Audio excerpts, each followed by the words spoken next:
아름다워지고 싶으십니까? 피부를 보호하고 아름다움을 유지하기 위해 사용하는 화장품.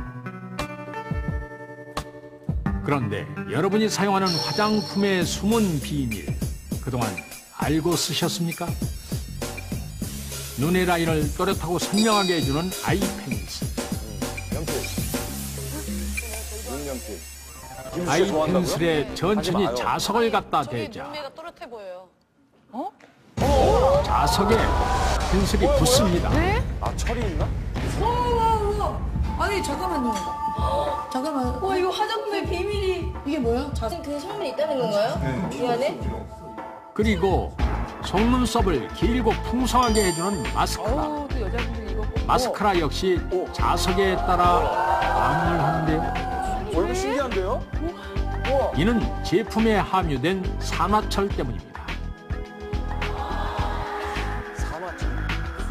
이처럼 우리가 미처 몰랐던 화장품 속 화학 첨가물들. 야, 왜 철을 위해. 이것이 바로 화장품에 함유된 화학 첨가물들인데요.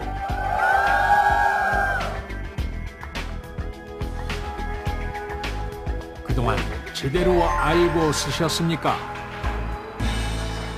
피부에 좋고 그런 줄 알았는데 진짜 놀라워요. 이런 게 들어간다는 게 진짜 놀랍고 신기하고 국민요정이죠? 일단 신기한 뒤에 또 무섭고요.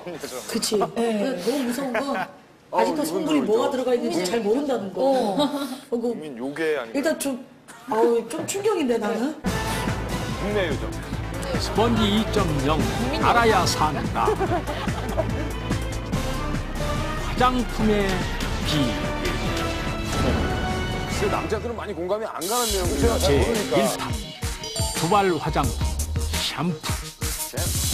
샴푸.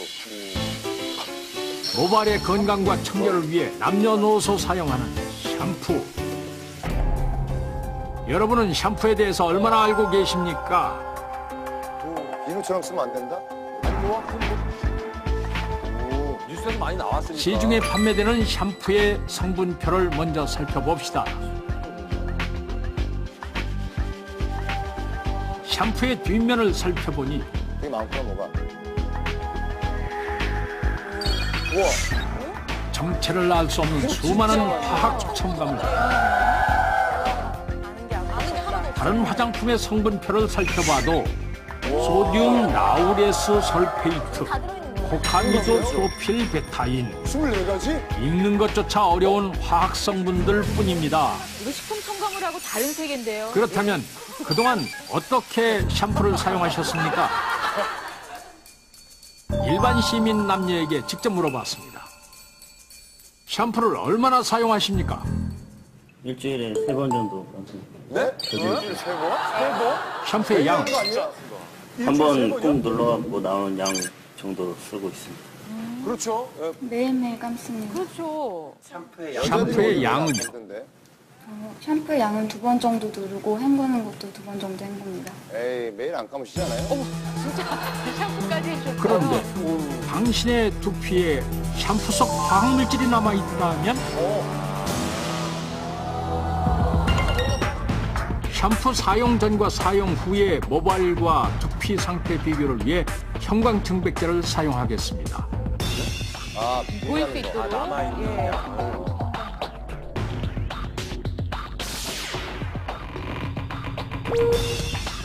샴푸에 임의적으로 형광증백제를 넣은 후 눈에 보이게 잘 섞이도록 저어줍니다. 샴푸와 형광증백제가 잘 혼합되면 사실 남자분들 샴푸를 곳이잖아요. 본인이 원하는 만큼의 양과 방법으로 저기 좀 머리를 감아봅시다. 남성은 1.5g에서 2g 정도의 샴푸를, 여성은 3g에서 4g 정도의 샴푸를 사용했습니다. 여자분들 머리 기면 진짜. 그리고 모발과 두피 구석구석까지 씻은 후 자기 머리가 아니고. 불을 끄고 살펴보니 샴푸에 임의로 혼합한 형광증백제가 푸르게 빛나는 것을 알 수 있습니다. 우와. 여성의 긴 머리 역시 푸르게 빛을 발합니다. 자, 이건 임의로 저희가 그리고 섞어서 다시 볼수 불을 있거든요. 밝힌 후 머리를 헹궈 보겠습니다. 어떻게 남성, 여성 모두 깨끗한 물에 머리를 한 번 헹군 후 또 헹구겠죠? 아니 원래 맑은 물 나올 때까지 원래 헹구잖아요. 그러니까 안 남을 것 같아요. 물을 바꿔 다시 한 번 샴푸를 씻어냅니다. 깨끗하게. 저 여자분 감사하다는 말씀 저희가 드려야겠네요. 정으로 그리고 3번, 4번 여러 번에 걸쳐 샴푸를 씻어내는 두 사람. 본인이 만족할 만족할 때까지. 아니 맑은 물 나올 때까지. 원하는 만큼 머리를 다 헹구고 나서야 머리 감기가 완료됐습니다. 아, 불을 끄나요? 어떻게 깨끗이 감긴 것 같습니까? 예, 깨끗하게 닦인 것 같습니다.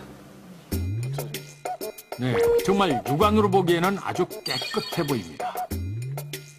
뭐 이 정도면 뭐 항상 좀 깨끗하지. 그렇다면 이번엔 자외선 형광 램프를 비춰 머리 상태를 살펴보겠습니다. 그런데 깨끗해 보이던 모발과 두피에 형광 램프를 비추자 샴푸에 임의로 혼합한 형광 증백제가 곳곳에 그대로 남아 있습니다. 상당히 깨끗하게 해주세요. 긴 머리 여성의 경우는 어떨까요? 역시 그냥 보기에는 깨끗해 보입니다.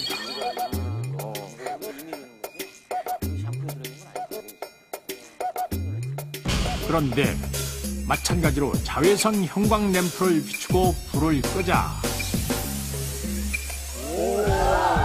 두피와 모발에 붙어있는 형광 증백제 역시 제대로 닦이지 않았습니다. 저게 이제 샴푸 성분이에요. 이렇듯 우리의 두피와 모발에 잠재할 수 있는 샴푸. 샴푸가 머리에 그대로 남아있을 경우 괜찮습니까? 샴푸를 제대로 헹구지 않은 경우 그 잔여물은 두피에 상당한 악영향을 끼칩니다. 샴푸에는 합성 계면 활성제라는 성분이 포함되어 있는데요. 이 합성 계면 활성제는 두피에 자극을 일으켜서 자극성 피부염을 유발시킵니다. 이 자극성 피부염이 발생이 되면 세균의 침투가 용이해져서 모낭염의 발생이 되고 이 모낭염은 후에 탈모로 이어지게 됩니다. 그렇습니다. 샴푸에 표기된 주의사항만 살펴봐도 충분히 씻어내지 않으면 탈모의 원인이 될 수 있다고 경고하고 있습니다. 이것이 바로 탈모 초기 증세. 이렇게 탈모의 원인이 되는 합성 계면 활성제란 도대체 무엇입니까? 왜 쓰는 거야 저걸? 샴푸인데. 과거에 독일에서 2차 대전 당시에 석유의 부산물부터 이 합성 계면 활성제가 만들어진 것이 그 시초다 이렇게 생각할 수가 있습니다. 계면 활성제는 말 그대로 어떤 그 물과 기름 또는 피부와 어떤 배물 사이에 활성을 보유해서 물과 기름을 서로 섞이게 해준다든지 또는 그 피부에 있는 배물들을 쉽게 제거시키는 그런 작용을 하는 물질들을 우리가 총칭해서 계면 활성제라고 부르는 것입니다. 물이 담긴 비커에 기름을 부어보겠습니다. 역시 섞이지 않는 물과 기름. 아래 위로 층을 이루고 있습니다. 유화제 아닌가? 그러니까 석기향이 유화제인데. 유화작용을 하는 이 계면 활성제를 첨가해 보도록 하겠습니다. 이 비커에 계면 활성제를 넣으면 어떤 변화가 일어날까요? 혼합을 하겠습니다. 섞여. 섞이는구나.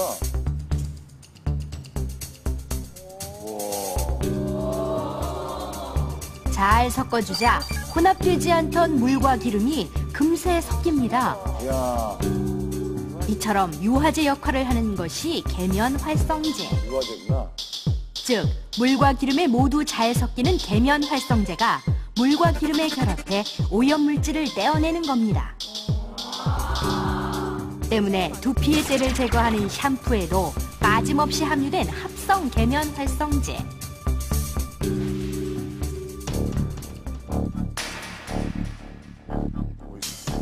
성분표에 표기된 소디움 코코 암모 아세테이트, 암모늄 라우레스 설페이트, 암모늄 라우릴 설페이트 등 이 모두가 합성 계면 활성제인 것입니다. 와. 저 만든 사람 이름이네. 합성 계면 활성제의 종류는 약 2,000여 개. 그 종류만큼이나 합성 계면 활성제가 쓰이는 용도도 다양합니다. 김서림 방지제, 유리에다가 주방에서 사용하는 주방 세제, 기름때를 떼야 되니까. 하루 3번 모두가 사용하는 치약, 취하게도 있어? 아, 거품 나는 거. 많이 먹었는데? 뿐만 아니라 자동차 부동액, 살충제, 자동차 엔진 오일에도 사용됩니다. 합성 계면 활성제가 다양한 제품에 사용되는 이유는 무엇입니까? 합성 계면 활성제는 그 친숙의 이온에 따라서 양이온과 양쪽성, 비이온성, 음이온 계면 활성제를 분류할 수 있습니다. 양이온 계면 활성제는 그 살균과 소독 효과가 있어서 헤어 린스나 컨디셔닝 제조로 사용되어지고, 그다음 양쪽성 계면 활성제는 그 베이비 샴푸나 그 바디 제품에 주로 이용되고요. 자극이 가장 작은 그 비이온 계면 활성제는 주로 화장품 용도로 많이 사용되어지고 있습니다. 그리고 음이온 계면 활성제는 그 기포력과 세정력이 가장 강하여 헤어 샴푸나 그 주방용 세제, 가루비누에 많이 이용되고 있습니다. 이 음이온 계면 활성제는 그 세정력과 기포력이 강한 반면 피부에 대한 그 자극과 독성은 강하다고 볼 수가 있습니다. 우리가 사용하는 시중의 합성 샴푸에는 그렇습니다. 그릇을 닦는 주방 세제, 빨래에 쓰이는 가루비누와 같은 성질의 세정력이 뛰어난 합성 계면 활성제가 함유되어 있는 것입니다. 그렇다면 샴푸, 주방 세제, 가루비누로 양말을 빨아 세정력의 차이를 비교해 보겠습니다. 먼저 본래 빨래하는 데 사용되는 가루비누 20ml로 아유, 거품도 잘 나고요. 다음은 같은 양의 주방 세제로 빨리, 잘 빨리나요? 잘 빨리는 것 같은데? 마지막은 샴푸로 샴푸를 동일한 조건 하에 양말을 빨아봤습니다. 그런데 의외로 잘 빨리는 샴푸. 머리 감으면 같이 바로. 그렇게 5분여가 지난 후 샴푸로 양말 빨기 완료. 마찬가지로 주방 세제 양말도 가루비누의 양말도 5분여가 지난 후 모두 빨래를 완료했습니다. 과연 각각의 양말은 어떤 차이를 보일까요? 양말을 잘 말린 후 살펴보니 궁금해. 무슨 차이가 있을까요? 냄새가 달라? 에이. F4가 왜 그래요? 샴푸 역시 주방 세제나 가루비누 못지않게 찌든 때가 상당량 제거됐음을 확인할 수 있었습니다.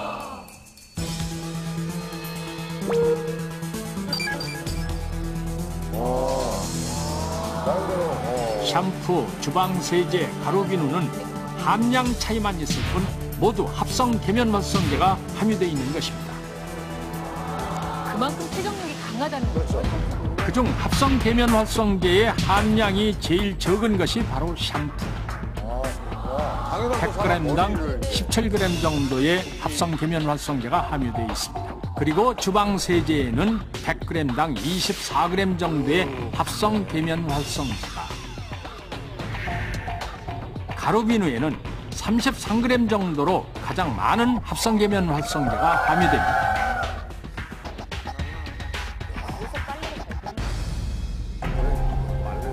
하지만 세정력이 뛰어난 만큼 자극성도 강한 샴푸 속 합성 계면 활성제. 모발과 두피에 잔여물이 그대로 남을 경우 두피의 각질층을 무너뜨리고 내부로 침입, 결국 모모세포를 공격해 탈모의 원인이 되는 것입니다.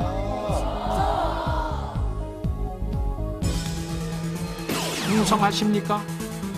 당신도 합성 계면 활성제로부터 안전할 수는 없습니다.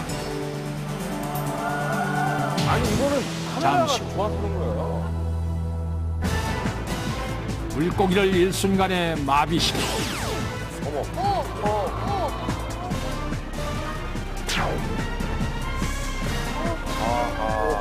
놀라운 세정력과 독성을 보여주는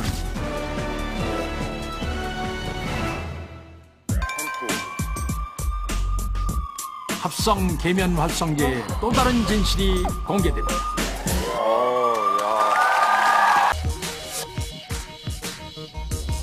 그동안 무심코 매일 사용해온 샴푸. 그런데 탈모와 모낭염의 원인이 될 수 있는 화학 첨가물 합성 계면 활성제에 대한 충격적인 진실.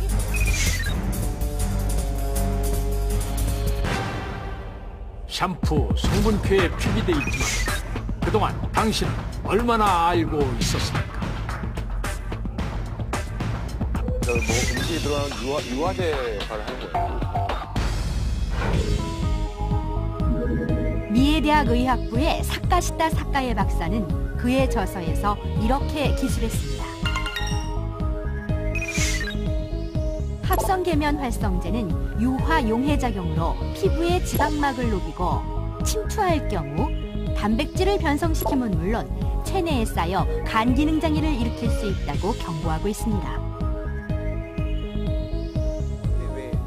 또 사카시타 사카의 박사는 쥐 실험을 통해 합성 계면 활성제의 위험성을 뒷받침했습니다. 쥐의 털을 제거하고 한쪽에는 합성 계면 활성제가 들어가 있지 않은 천연 샴푸를, 한쪽에는 합성 계면 활성제가 함유된 합성 샴푸를 피부에 바른 후 관찰한 결과입니다. 7일이 지나자 합성 샴푸를 바른 쥐의 등에서 출혈이 일어났으며 10일 후에는 털이 모두 빠지고 진피가 벗겨졌다고 합니다. 반면 10일이 지나도 아무런 변화를 보이지 않는 비누 샴푸 쪽의 쥐. 샴푸 성분표에 표기된 이것은 합성 계면 활성제 소디움 라우릴 설페이트. 너무 어렵네요.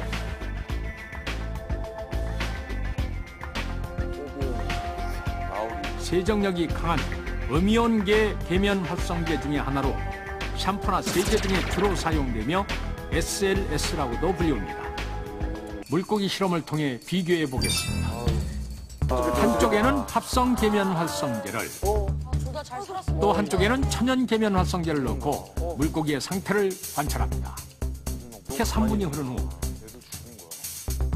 전혀 움직임을 보이지 않는 합성 계면 활성제 쪽 물고기와 여전히 생생한 모습을 보이는 천연 계면 활성제 쪽 물고기. 높은 세정력을 지니고 있지만 우리의 두피와 모발을 위협하는 합성 계면 활성제.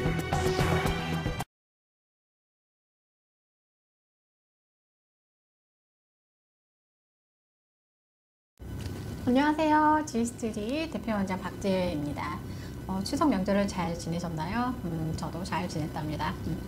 저번 시간에 생활습관 처방전에 대해서도 말씀드렸었는데요. 오늘도 연이어서 음이온 효과 그리고 신진대사, 그쵸? 중요하다고 저번 시간에 계속해서 말씀드리고 있습니다. 그래서 그런 것들도 중요하지만 우선 또한 중요한 게 또 있습니다. 제일 중요한 거는 이제 우리가 먹고 있는 식습관, 생활습관, 그렇죠? 식생활습관이 굉장히 중요하다고 보면 됩니다.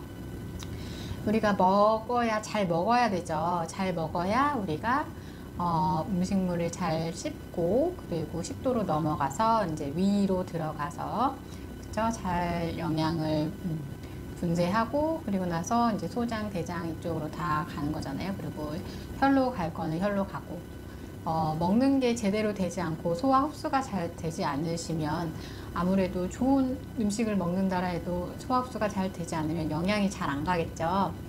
그래서 지스트리에서는 이제 식습관도 조금 더 많이 신경을 쓰는 편이에요.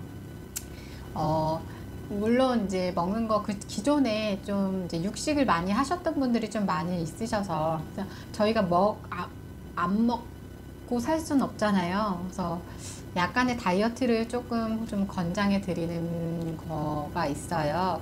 그래서 약간의 다이어트라고 하면 우리가 음식을 먹을 때 너무 육류로 먹는 습관을 하시는 분이 있는데 그런 거보다는 이제 야채랑 같이 해서 드시라고 말씀을 드리고, 또한 야채도 중요하고 그리고 육류보다는 이제 생선류, 해조류 쪽으로 많이 드시라고 말씀드립니다. 그래서 이런 해조류라고 하면 아시다시피 생선에 고등어나 이런 것들 오메가3라는 게 다 있잖아요. 그리고 그리고 이제 해조류 중에 뭐 톳나물이라든가 미역, 다시마 이런 것들은 우리가 먹은 것들 중에 안 좋은 게 있으면 이제 대변을 통해서 배출이 될 수 있도록 도와주는 역할을 합니다. 그래서 이제 미역, 다시마 뭐 이런 것들, 톳나물 등등 드셔서 이제 배출할 수 있게끔 하고, 그리고 육류는 이제 먹었을 때 섭취를 너무 많이 먹었을 때 이제 그 동물성 지방이 혈 안에 이렇게 계속 쌓이게 되면 이제 혈액 순환을 안 좋게끔 하기 때문에 육류를 많이 드셨던 분들은 좀 줄이고 살코기 위주로 많이 드시고 야채를 조금 더 많이 넣어서 이제 섭취를 하시라고 좀 말씀을 드리는 편이고, 생선류로 좀 바꾸라고 말씀을 또 드려요. 특히 이제 소고기 같은 경우인데, 소고기 너무 맛있는데 저도 되게 좋아하거든요. 근데 이제 너무 많이 드셨던 분들은 이제 혈에 많이 쌓이기 때문에 혈액순환 잘 될 수 있는 또 이제 영양제를 조금 권장해 드립니다. 그래서 오메가3 같은 제품이나 뭐 음식물들을 섭취하면 이제 혈행을 깨끗하게 해주는, 혈액순환을 좋게끔 하는, 혈행 흐름을 좋게끔 하는 그런 성분이 있기 때문에 오메가3를 좀 많이 권장해 드리는 편이고요. 필수로 오메가3 꼭 드시라고 말씀드립니다. 그리고 종합 비타민제는 하나를 꼭 드시라고 말씀드려요. 우리가 일반적으로 다 섭취를 하더라도, 음식을 먹더라도 우리가 먹고 싶은 대로 먹고 살고 있기 때문에, 또 영양소가 많이 환경에 의해서 많이 파괴됐기 때문에 어려우세요. 그래서 종합 비타민제 정도를 하나 오메가3랑 같이 드시면 아무래도 혈액순환이나 영양, 모발에 필요한 미네랄이라든가 이런 것들이 도움이 돼서 모발이 조금 더 잘 자라날 수 있는 환경을 만들 수 있기 때문에 드시라고 그러고요. 그리고 배변이 좀 안 되시는 분들을 위해서는 좀 키토산도 권장해 드리는 편이에요. 키토산 같은 경우는 체내에 있는 독소 같은 경우를 다 배출할 수 있도록 도와주는 또 역할을 하고요. 그리고 장이 또 건강해야지 영양이 잘 가기 때문에 유산균도 하나 또 권장해 드립니다. 그 외에 또 있는데 그거는 다음 편에 또 말씀드릴게요. 좋아요, 구독 눌러주세요. 안녕.